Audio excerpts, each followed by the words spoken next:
Perfectionist Musicians Podcast. Take action to find healthy perfectionism. Discussions about the background of successful careers in music performance, arts and science.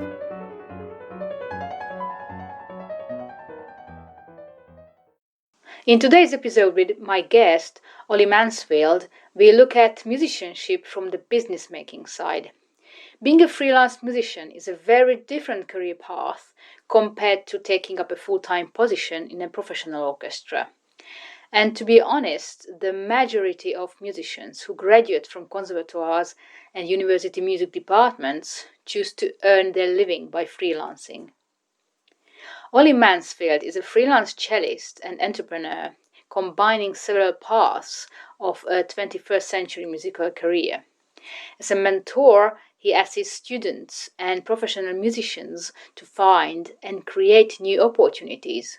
For this reason, he founded numerous initiatives such as the Get More Gigs program, the Transforming You, and the annual St. Dunstan's College Cello Day.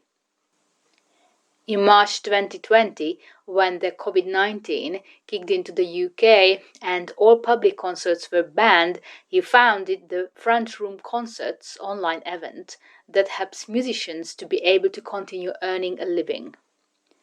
Ollie, besides being a performing musician, he is very active as a teacher, holding teaching positions at various institutes, like at the junior program at the Trinity Laban Conservatoire of Music and Dance. After graduation, Ollie had hard times finding his way as a young professional. The hardship made him realize that it is each musician's responsibility to find new possibilities, which meant that he had to be much more proactive than what he experienced in music college. Today, as a mentor, Ollie encourages musicians to be brave, to think out of the box, and take uncommon routes by using different techniques to succeed. We recorded the interview during the COVID lockdown, in which he shares some tips on how this works. Ollie Mansfield, thank you so much for taking part in this podcast.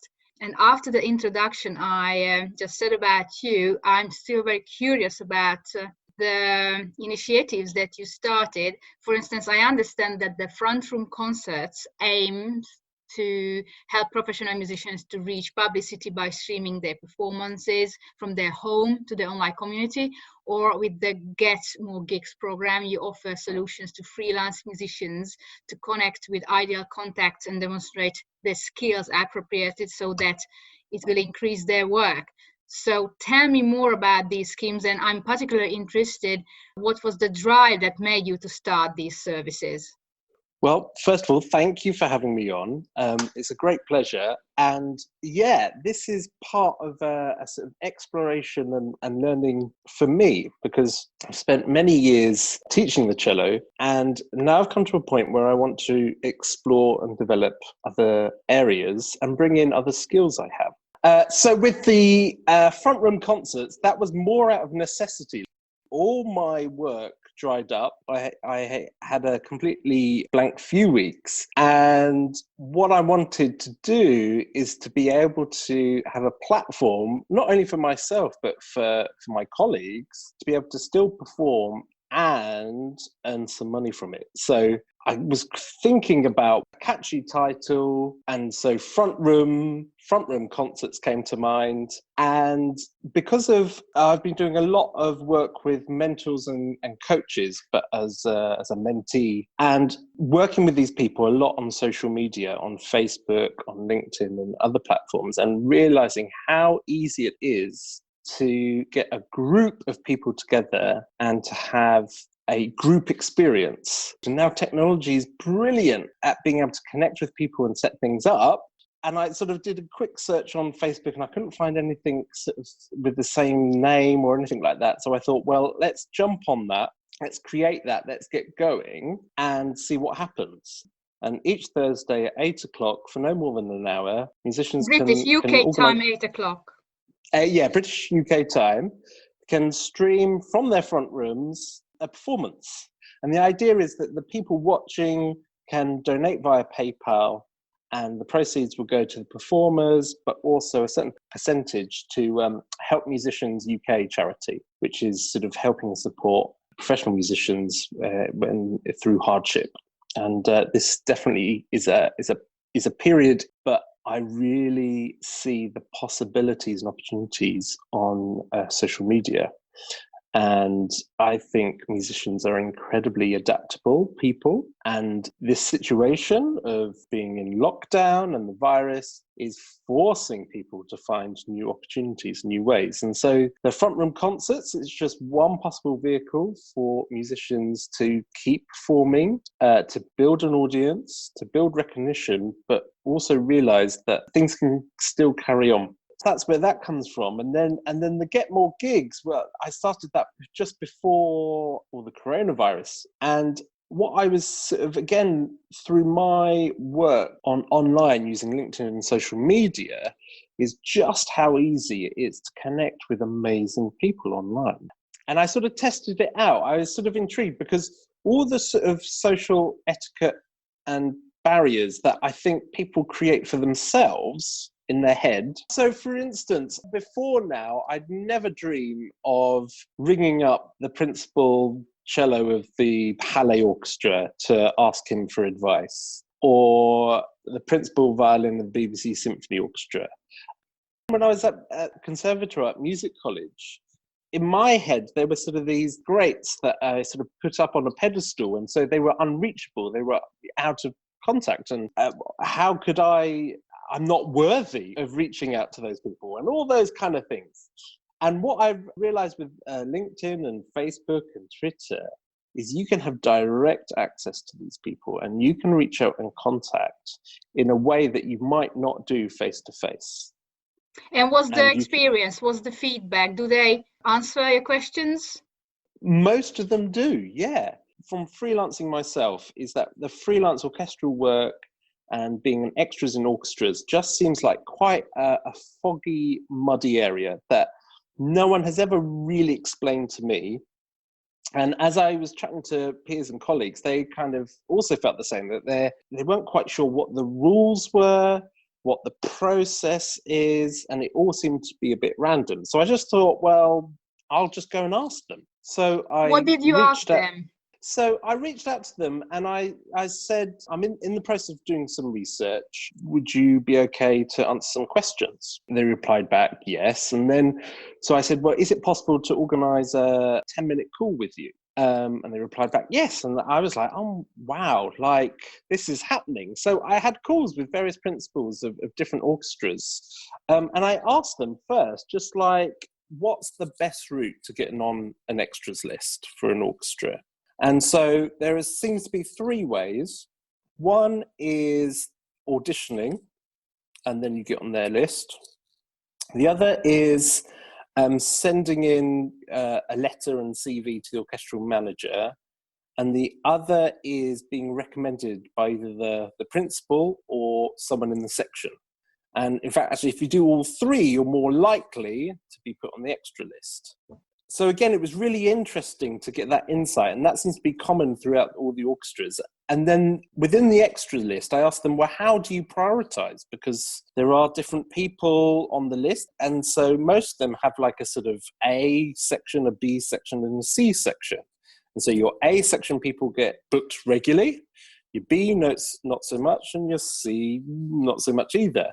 So then I asked them, well, how do they categorize that?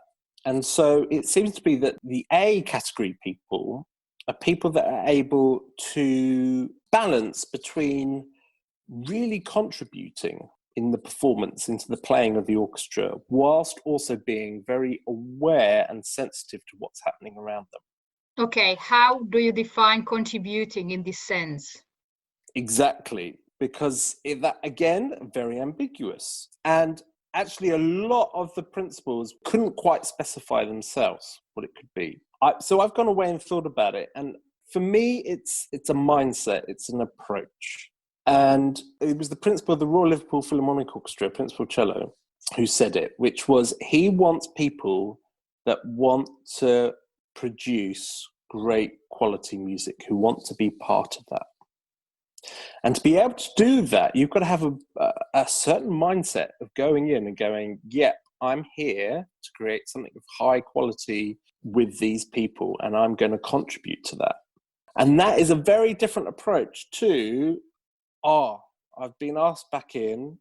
Okay, I'm not sure if I'm going to be asked back in again.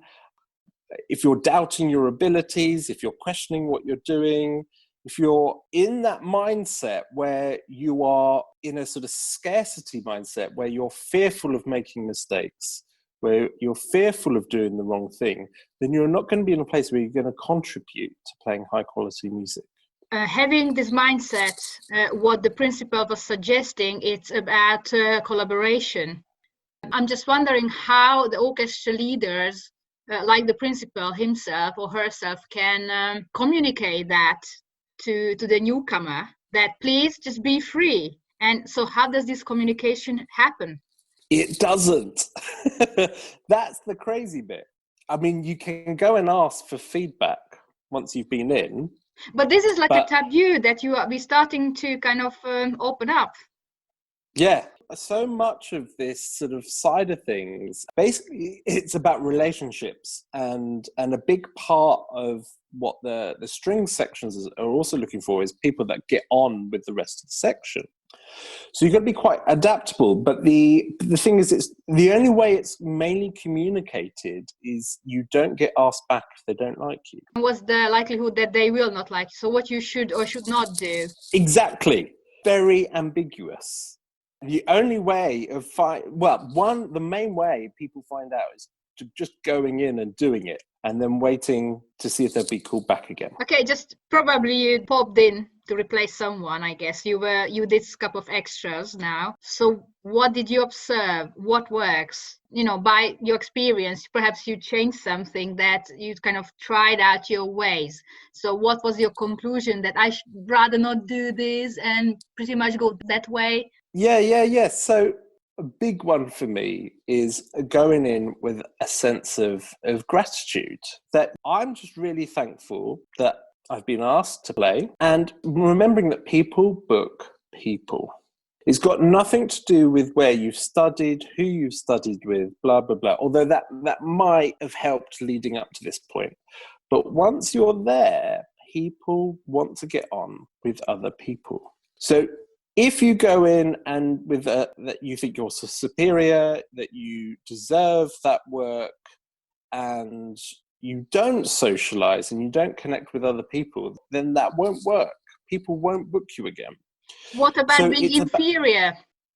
Being inferior, again, it's valuing yourself. And a big part of what I think helps is what value, and recognizing what value you are bringing. Because you are actually solving a problem for them. When they book you, you are solving a problem.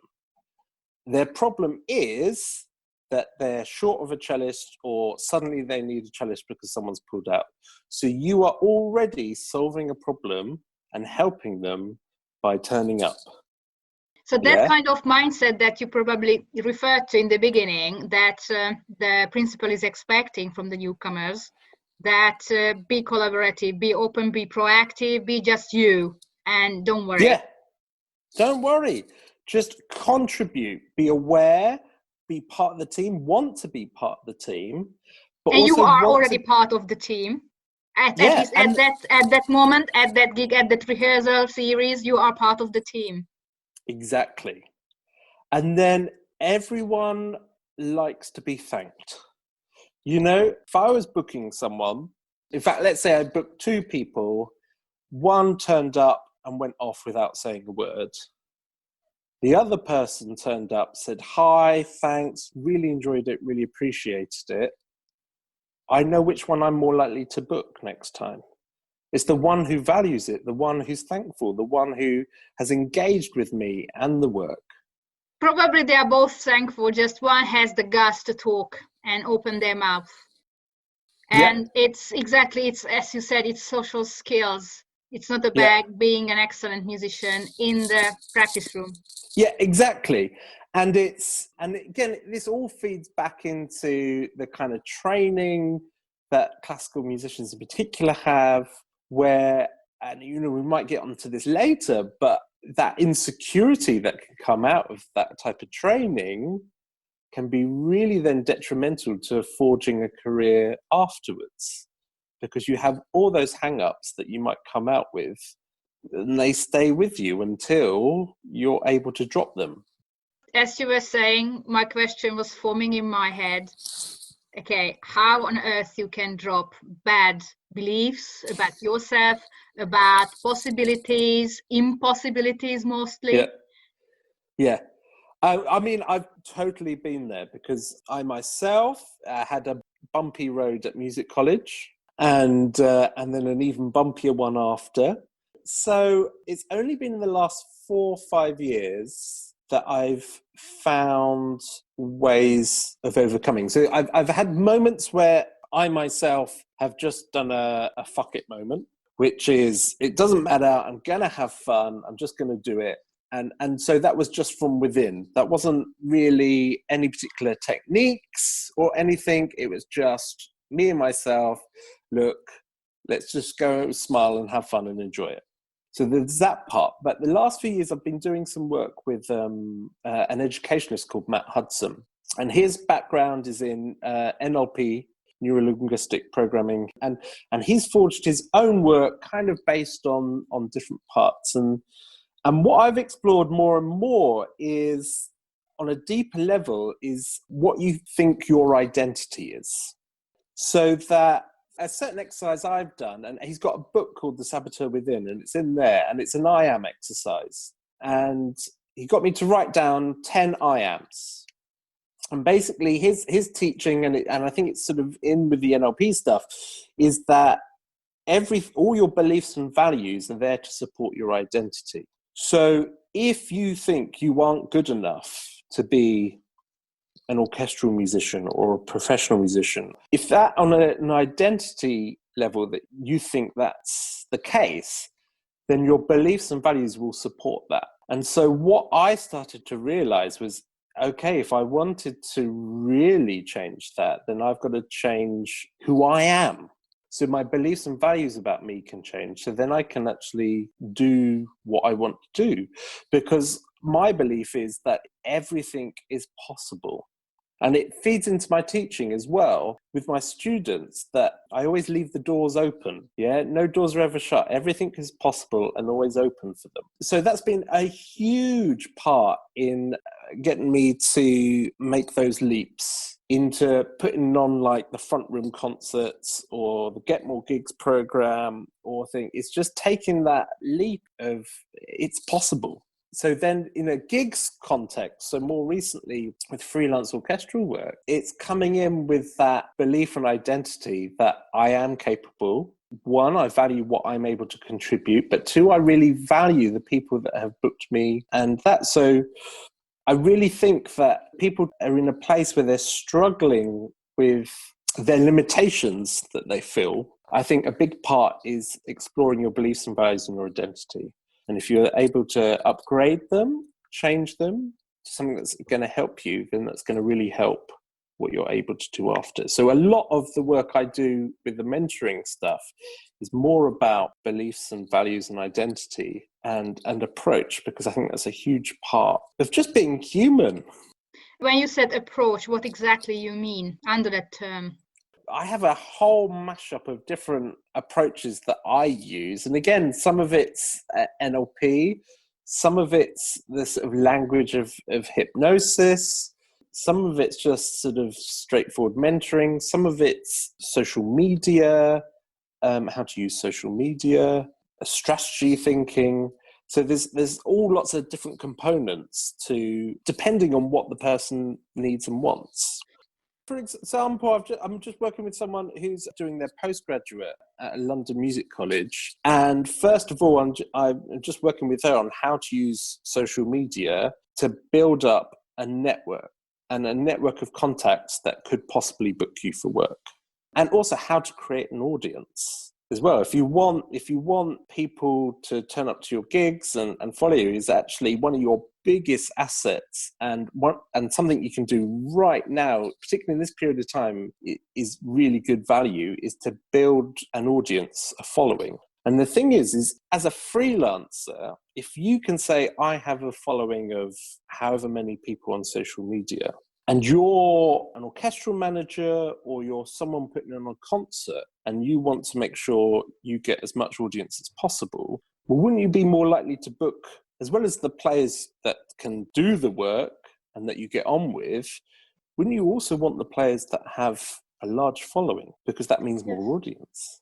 And so I think that's going to be in the future. It's not at the moment, but I think in the future, I think that could be another element. And it's coming from adding value. So I've got a business mentor at the moment. So I'm kind of learning all things about business and how to package things and sell things and value. And it's starting the approach of seeing, as freelance musicians, what value you can add.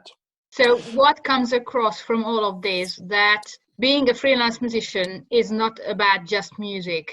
There are individuals whose profession is playing music nicely for audiences, but they have to learn other skills and methods and techniques in order to succeed. Otherwise, they can't pay the bills. Exactly. And it was fascinating, again, talking to postgraduates. There's one who said for her undergraduate degree that social media was never really talked about and how to use it effectively. And so far on her postgraduate course, it isn't either. And I think this is where the institutions are actually quite a way behind what particularly online companies and services are doing. So in different sectors, whether it's business mentoring and coaching, whether it's mindset stuff, personal training, there's so much stuff that people are doing online in different sectors, which I've been sort of exploring and looking at. And it's just worlds ahead of what professional musicians are using social media for. And what I'm really learning from other sectors is how you build an audience, how to engage with them, how to build a following. Okay, can you give some tips, just small amounts? Yeah, definitely. So number one is actually engaging with other people. That's like musicians and also non-musicians. Yeah, exactly. So one is setting up your profile so people know what you do, who you are. Because again, it's free. So for instance, Facebook, set up your profile picture with you and your instrument looking smiley as well. Because again, people attract people. People want to work with people. So if you've got a really, really, really serious glum profile pic, then people aren't going to engage with you. But if you're smiling, you're approachable. Yeah, again, it's about people skills. And then it's setting up the profile to say what you do, what work you're available for. And whether that's through the biog or pictures you do. And then you're set up to start connecting with people. So people can look at your profile and go, oh, I know what you do. Yeah, I want to connect with that. And then as well as sort of regularly putting stuff out that you want to share, that you think is going to be of interest to other people. And it could be the most simplest thing. From one of my ones that got a lot of engagement was, what was the first symphony you played? Most of my network of musicians, everyone will have played a symphony at some point. So it's a really simple one just to get engagement. And then through that is sort of engaging with people on their comments or stuff that comes up, commenting, liking. Because remember, all these social media platforms thrive on engagement. So as well as you putting your own stuff, is you've got to engage with other people. And if you engage with other people, they're more likely to engage with you. Again, it's that relationship building. It's that people skills. And then it's thinking, how can you be most valuable to the people you want to work with? So that's one side. Or the people that you want to come to your concerts, what do they want to hear from you? What do they want to know about? And it's forging that connection. And I think also it's an exciting way to be genuine, because as far as one can on social media. I've been in situations where I've seen people use the term schmoozing, which is where important. I mean, that's official. I was recommended by world famous a cappella singer to do schmoozing. Hey, and it is part of it. And some people, I feel quite uncomfortable with it. But actually, when it depends what the intention is behind it. And for me, I think if my intention is to genuinely help and engage with others, then for me, I'm able to come from a place where that feels good. And I think that's helpful. So, for instance, the front room concert is generally from a place of helping others. So there's a platform for people to use and a growing audience. So so that part where social media, I think, also be aware to genuinely share your passions, what you're interested in. If you're learning a piece of music, share what you're learning and what you're passionate about, what you're excited about it. And again, if you're thinking of building up a following as audience members, that's the kind of stuff they love to learn about. They want to get to know you and what you do and what you feel about it and what motivates you and what you're passionate about. Only nasty question comes to me regarding this, that, okay, there are hundreds of thousands of musicians, classical musicians. If everyone starts doing it, will not be ending like too much information causes you being lost again, because everyone would give out information. So how do you get along? Yeah. It's a really good point, and it's something I've been pondering about, especially the last few weeks. I haven't formed my conclusions on that. I think it's, again, a continual progression of ways to engage, and then becomes the kind of norm, and then you've got to find new ways of forging a path. And I think with that comes with development of where social media and technology goes. And I think whatever developments happen that way, then I think the ways of engaging will change as well. So for instance, with TikTok, and I haven't personally used it yet or anything, but just from what I've seen from friends putting up and what I've seen in news and things, is that's an amazing way to engage with followers and an audience as a musician. Because if you put something out there, say I play something, create a little riff on the cello, then if I've got a load of followers that play the cello, they can then pass that on and do that. And so they're now engaging with the performer in performing. And so that's a whole different way of engaging with your audience, because it's that actually sharing the music. So it's almost like making music together. And if you can do that with your audience, with your following, that's actually quite a powerful connector if they feel that they're part of your music making. And so I think that wherever technology and social media will develop, then there'll be new ways of building and connecting with your audience. I mean, what I'm talking about today and some of the techniques and things this is old hack for mentors, coaches, other people that worked in different sectors in social media and using that to build leads and customers. They've been doing this for ages. And I'm just sort of picking up what they're doing and sharing it with my peers and colleagues who are not using it yet. So there will come a point where the music sector will catch up with this. And then I think it's then looking at other sectors and seeing, well, how have they progressed from here? The other thing with the Get More Gigs program is there are only so many extras you can have for a cello section, for a violin section. So if I had, let's say, 20 cellists as clients of mine, well, I've got 20 people in competition with each other, because everything I do comes from a point of wanting to help people progress and achieve and be able to do what they want to do. There's part of me that just wants to share the tools, and then it's up to them to see how they use it, how they create what they want to create. What's the feedback? Someone who got advice and directions from you. So what did you observe? What did change in that person? So I think the biggest change that I notice is them becoming aware that there is possibility. There's possibility, and there's very straightforward action steps to take. So whereas before it seemed quite overwhelming and there weren't possibilities, and they were just lost for what direction to take. After and it doesn't even have to take very long for a conversation to work out, okay, what are the bite-sized chunks? I mean, first of all, where do you want to get to? What would be a great result for you? And then identifying where you are now, and then what are the bite-sized steps you can take right now to start moving you forward in that direction.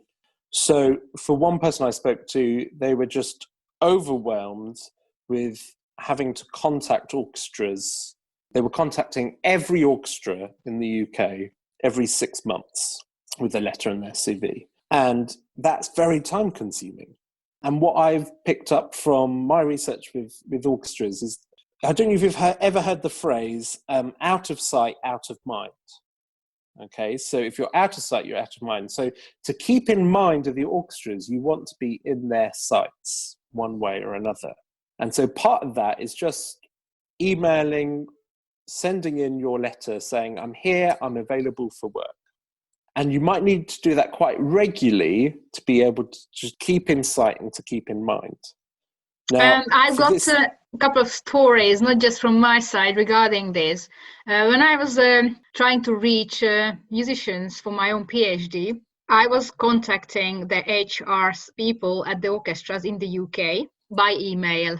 Some did respond, some didn't even say anything. And those who didn't say anything, I called them on the phone, and it was like a PR speech for me. I remember it was very funny that I tried to be very positive. I tried to kind of exaggerate the importance of my own research. Actually, I didn't exaggerate, but I had to sound like it's overwhelmingly positive and important and great that I'm talking about musicians' performance anxiety and perfectionism.